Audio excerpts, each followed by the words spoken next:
ይሄ ይገባችኋል? ይሄን ታውቁታላችሁ? ይመናል ጻድቃን ቅዱሳን የተጋደሉት ለዚህ ስም ነው። የሞቱት ለዚህ ስም ነው።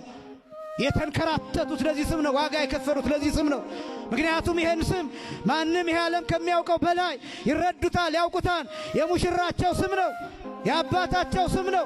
መስቀል ላይ በደም የቀላ ስም ነው። የደቀቀበት ስም ነው። መስቀል ተሸክሞ የተደፋበት ስም ነው። ይሄ ስም ለኛ መድኃኒት ነው፣ ለኛ ሕይወት ነው። ለሱ ግን የሞተበት ስም ነው። የቆሰለበት ስም ነው። የተወጋበት ስም ነው። የታረደበት ስም ነው። የተጎተተበት በገመድ የሊቃነ ካህናቱ መጫወቻ የሆነበት ስም ነው። ይሄን ስም ቤተክርስቲያን እንዴት አታውቀው? ሙሽራዋን እንዴት በፍቅር እንደምትጠራው አታውቁም? ይቺ ቤተክርስቲያን ሙሽራይቱ ቤተክርስቲያን ዕለት ዕለት በቅዳሴ እንዴት አድርጋ እንደምታሞናሙኑ አታውቁም? አባቶቻችን ይህንን አሁን እምላችሁን ምስጋና እንዴት ወገባቸውን ታጥቀው እንደሚያመሰግኑበት አታውቁም? እንደሚመንኑበት አታውቁም ወይ? ለዚህ ስም እንጀራ እንደሚተው ውሃ እንደሚተው ለዚህ ስም ብቻቸውን እንደሚሆኑ እያለቀሱ እንደሚኖሩ ይሄን አታውቁም ወይ?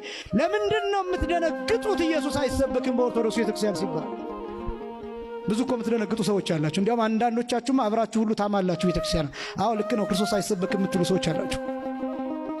አዎ ልክ ነው እዚያ ቤት ወንጌል የለም የሚል ሰው አለ ከዚህ ወጥቶ። በጣም ደግሞ አብዛኛው ቤተክርስቲያኗን የሚተቻት ከዚህ የወጣ ሰው ነው። ክርስቶስን እንደማታውቅ አድርጎ የሚገልጣት። ወዳጄ እንዴት አድርጋ ቅዳሴውን እንዴት እንደ ፊልም እንዴት እንደ ስዕል አድርጋ በአይምሮአችን እንደምትስለው ይሄን አስተውላችሁ ታውቃላችሁ? ስታስቀድሱ ከመጸነሱ ጀምሮ እስከ እርገቱ ድረስ ያለውን እንዴት አድርጋ እንደምትተርከው ይሄን ታስተውሉታላችሁ? የለም ዓለም ላይ